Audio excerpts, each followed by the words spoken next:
You have now entered the Oval Office of Talk Radio for the Gulf Coast with Carl Gallups and Freedom Friday. Carl doesn't need a teleprompter. He actually knows the difference between right and wrong, and the difference between common sense and political correctness. He is on a first-name basis with God. What a refreshing place to be. Now, here's Carl Gallups. All right. Welcome back, Gulf Coast. Welcome back, America. And we're broadcasting live this afternoon, the Oval Office of Gulf Coast Talk Radio. Brandon Big B is my co-host today in the studio. Brandon, glad you could be with us again today. Great to be here, brother. I appreciate it. It's always good to have you with us. And our world-famous producer, Mallory Bardwell. She is pushing the buttons and turning the knobs, and she's answering the phone. If you want to be a part of today's show, of course, 850-623-1330. And we're honored. We're glad that you're listening to us today. We've got a great show for you. Stay with us for the whole 2 hours. Segment by segment, we'll be bringing on guests, and we'll be talking about things that you probably won't hear on your mainstream media tonight. I mean, you go home, you turn on Fox, CNN, CBS, ABC, NBC, what's the others? None worth mentioning. None of them worth. I mean, you're not going to hear this stuff, but we're going to be on the cutting edge of bringing you information that you need to know. Now, my first guest for this first segment is Lieutenant General Jerry Boykin. He is retired from and he was a United States Deputy Undersecretary of Defense for Intelligence under President George W. Bush from 2002 until 2007. And during his 36-year career in the military, he spent 13 years in the Delta Force. You've heard of the Delta Force. That includes 2 years as its commander. And he was involved in numerous high-profile missions, including the 1980 Iran hostage rescue attempt, the 1992 hunt for Pablo Escobar in Colombia, and the Black Hawk Down incident in Mogadishu, Somalia. He is an author, and he teaches at Hampden-Sydney College in Virginia, and he is currently Executive Vice President at the Family Research Council, and that is General Jerry Boykin. General Boykin, thank you so much for being on Freedom Friday today. Welcome.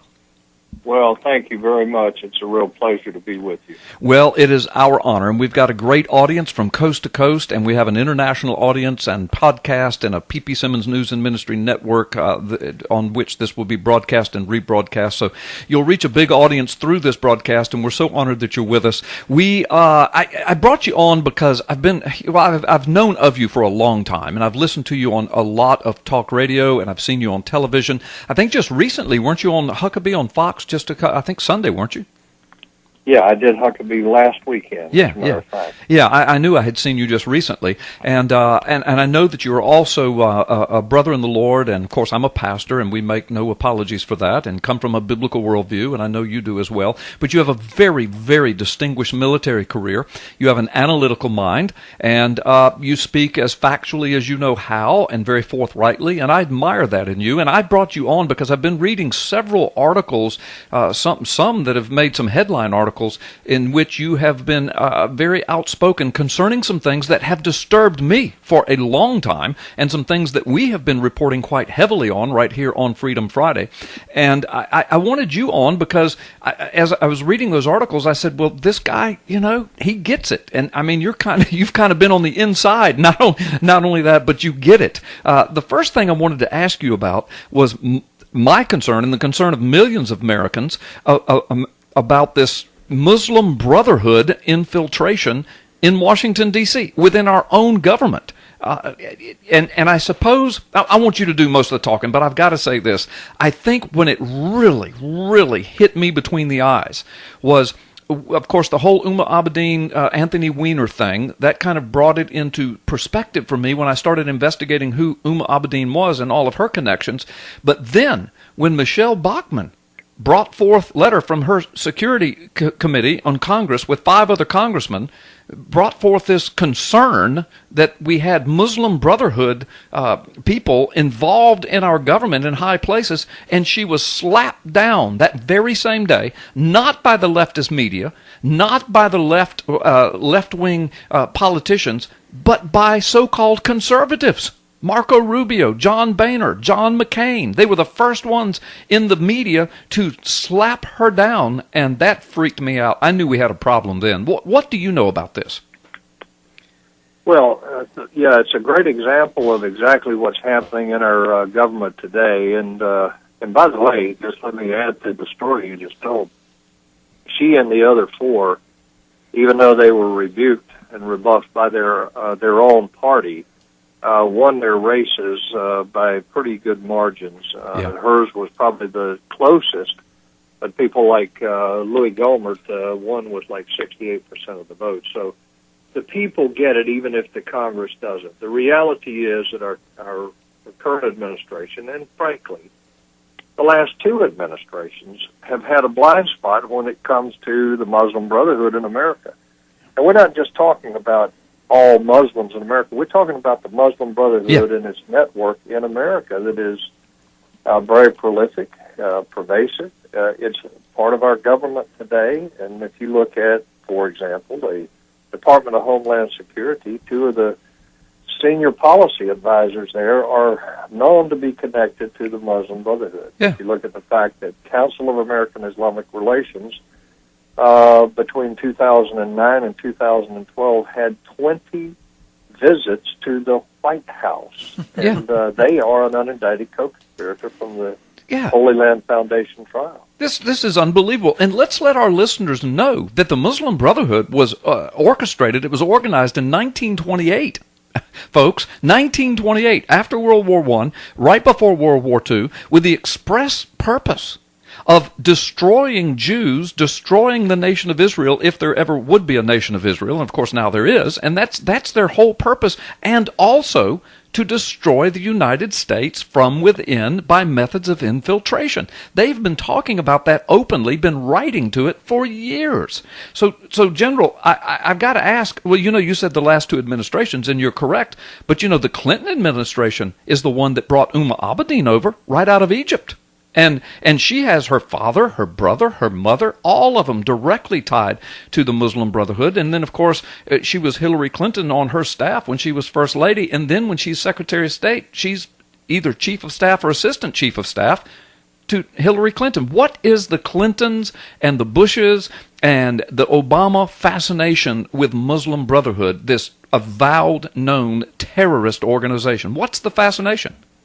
Well, I wish I could answer that, and it is an absolute mystery to me as to what their fascination with these people are. But I mean, why would John McCain come out against these five members of Congress that were simply saying, find out how Huma Abedin got a security clearance, the highest security clearance? Right. Anybody that had any connections to a terrorist organization or an individual associated with terrorism would never get a security clearance.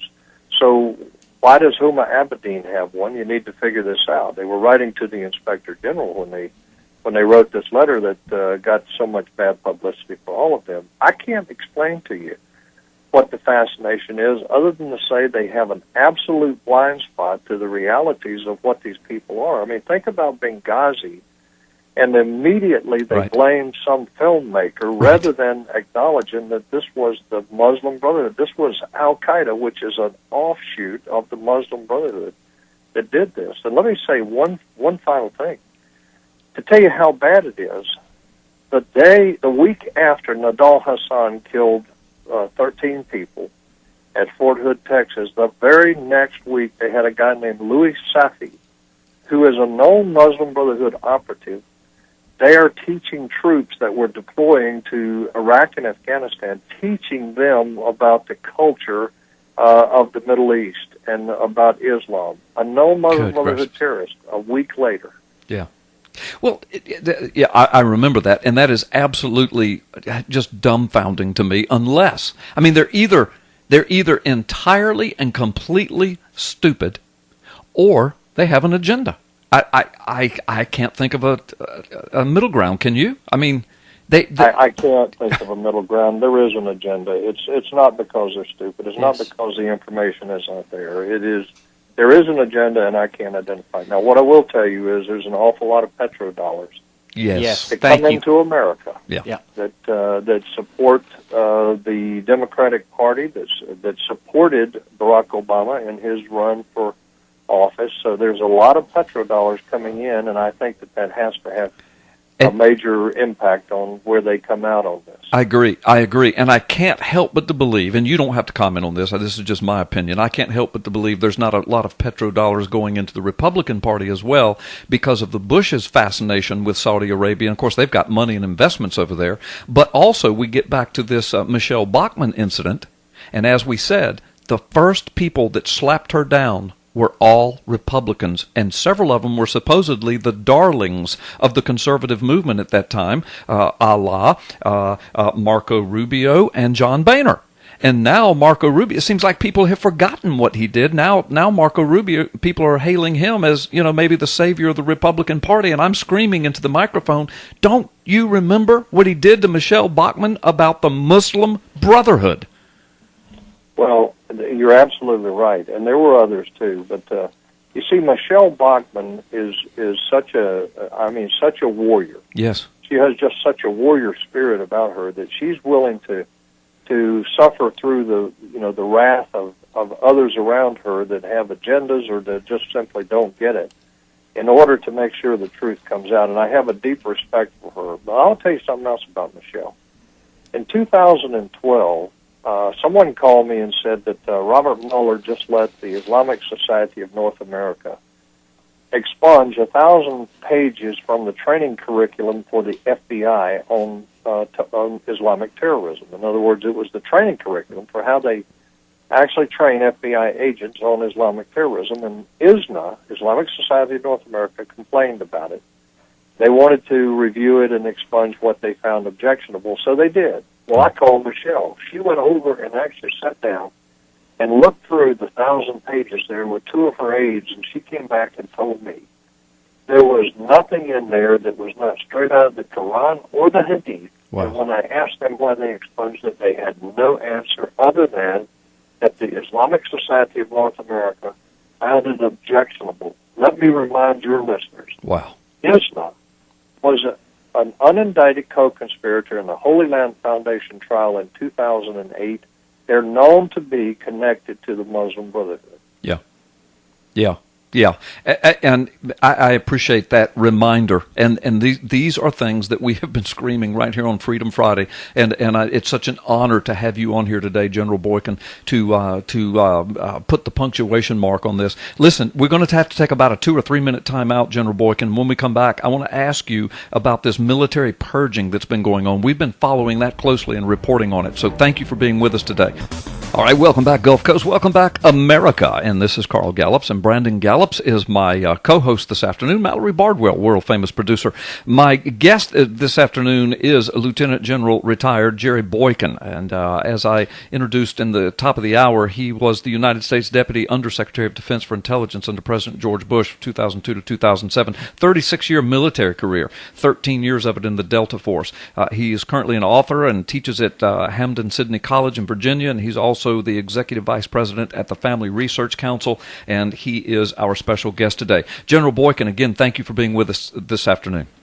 Glad to be with you. Yeah, it's our pleasure to have you. Folks, let me remind you, you're in the Oval Office of Gulf Coast Talk Radio, and you can connect with us on the Internet anytime by going to carlgallups.com or 1330weby.com. And at both places, you can also find podcasts of the show and all of the segments of it. Of course, you can listen to us on the black box called the radio, and you can also listen to us by smartphone application, TuneIn Radio app, and several other apps. Just look us up, 1330 WEBY. Take us with you wherever you go.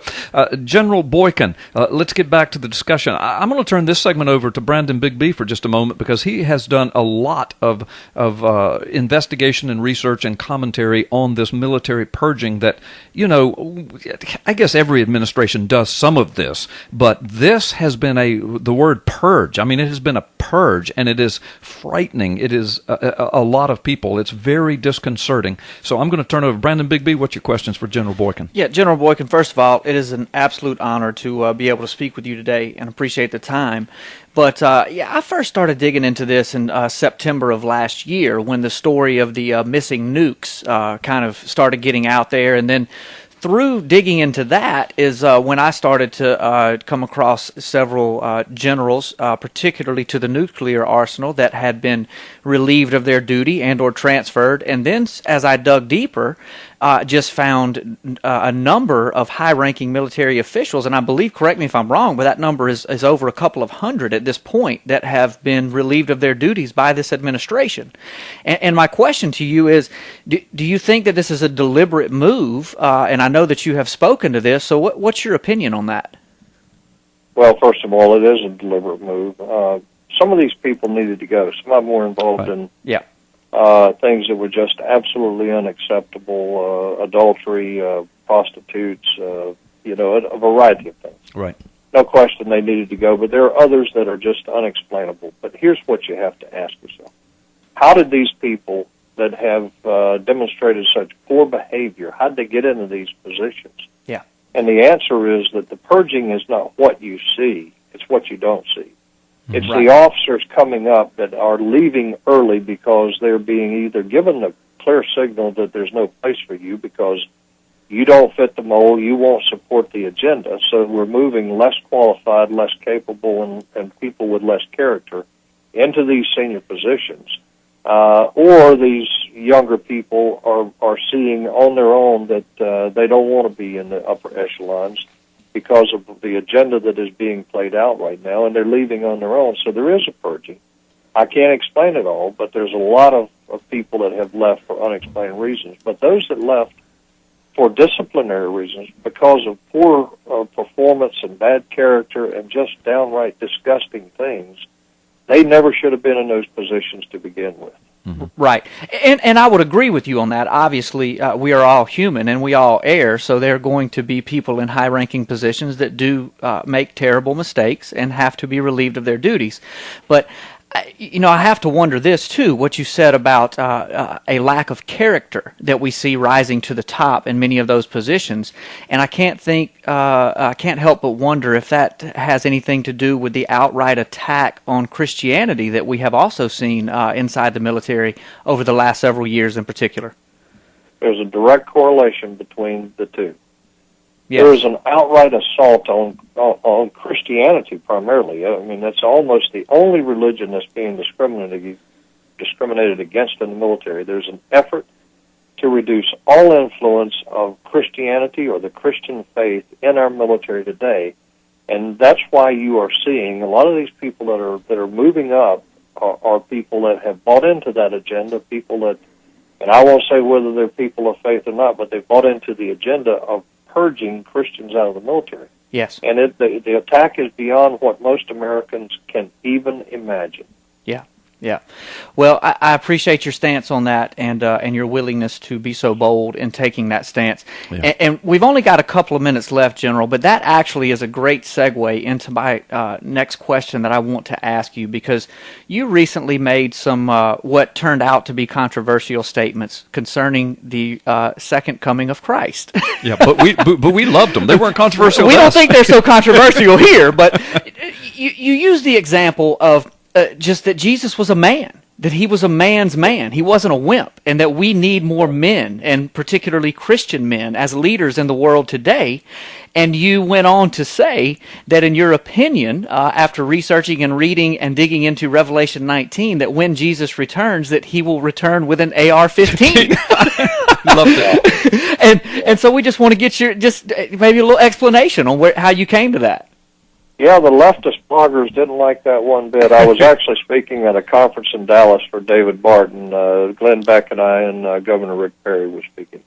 And I was talking to state legislators from across the country, and I was making a joke is what I was doing. I was saying, Exodus 15:3 says the Lord is a warrior. It says in Revelation 19, when he comes back, he's coming back as a warrior carrying a mighty sword. And I said, in fact, the way the technology has changed, the sword will probably be an AR-15. And I love it. And then David played that on his radio program, and of course the left is always looking for something to go after. So. We were fist pumping when we saw it. No doubt. And again, we appreciate your boldness in taking those kind of stands. We've often made the point right here that you may get scolded these days for talking religion and politics in the same sentence, but the one thing Jesus always did was upset the political and religious elite of his day, and so why not follow in those footsteps? Let's challenge them.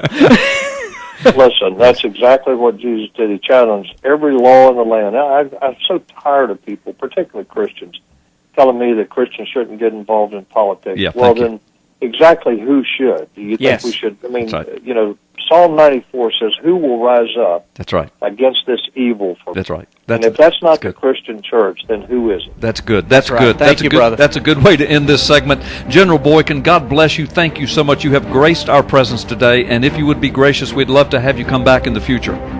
I'll be glad to be with you. Thanks a lot. Okay, fantastic. We will have you back. Thank you as well. Well, that was our guest for the first segment, General Jerry Boykin. And we've got a great show for you this afternoon. You don't want to miss it. Mike Shoesmith's up, Dr. Grace is up, Brandon Big B's got some commentary and some investigation. So glad that you're with us this afternoon.